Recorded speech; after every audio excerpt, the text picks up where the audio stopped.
author wouldn't act the way an author acts today. If you publish a book today, what will happen is a publisher will print it for you, and it will have your title and your name within the book, etc. But that was completely different in the first century. If you were publishing a book, what would happen is you would be the sole controller of that book. That would be the first thing. So what you would do, you would finance yourself copies of your book, and then you would encourage people to make copies of that. All the time you would be in control of the process, and then when copies of the copies are made, it would be seen to have gone public. Also, in the act of reading in public, in community, that would also be seen as act of publishing.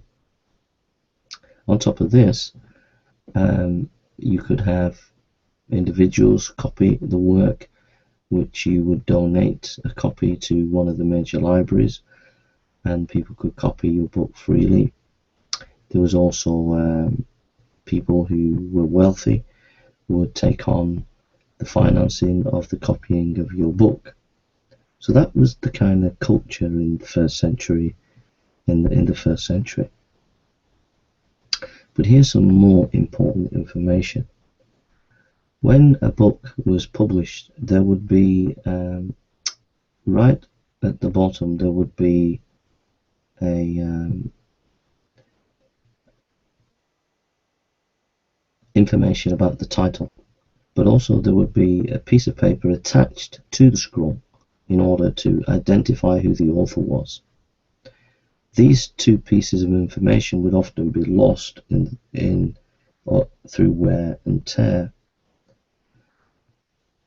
But this didn't hinder people knowing who the author was, because at the beginning people clearly knew through these tags who the writers were.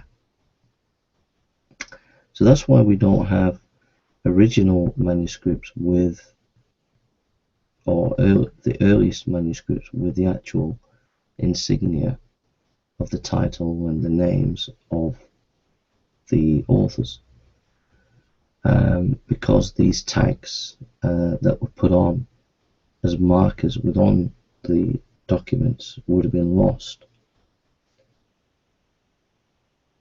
You can see that this is historically verifiable.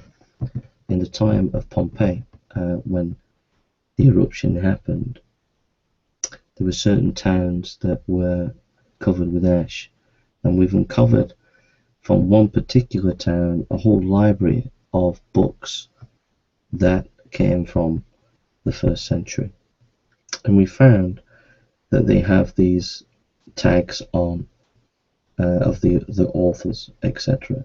So we know that this is correct about the way authorship was done in the first century.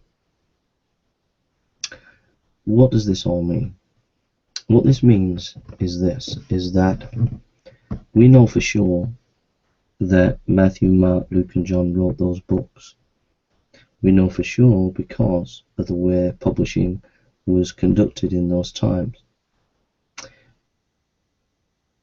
Just because sometimes we don't have the actual clips that state the authors and the title of the book,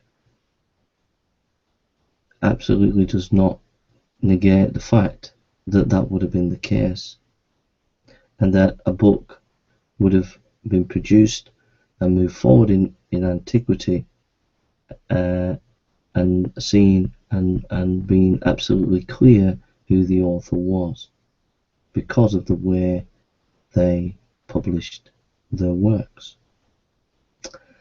So that means when you understand the publishing culture of that time, we can say for sure that when we look at the historical evidence of a Tertullian and others, that this is reliable information about the tradition of the passing on of the text of the name of the author.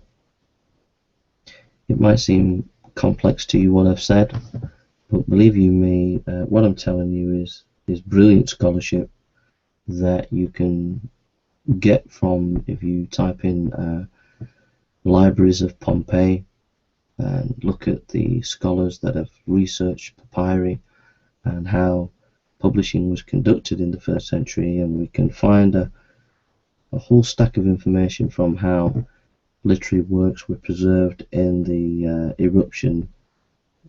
volcanic eruption in the time of Pompeii. I hope that was a help to you, and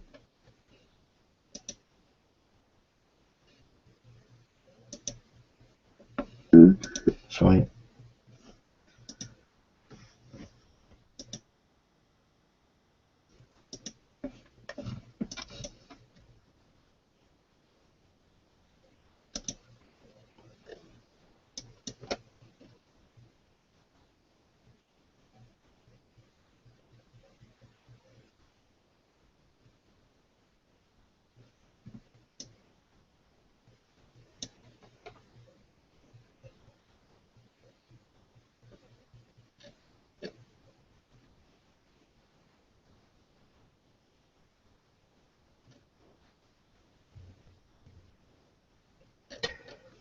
So I think what we'll do now is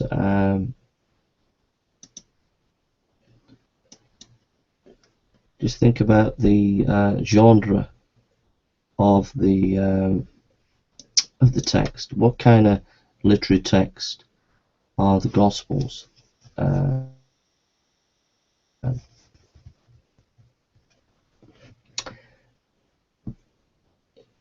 Here is what Craig Keener says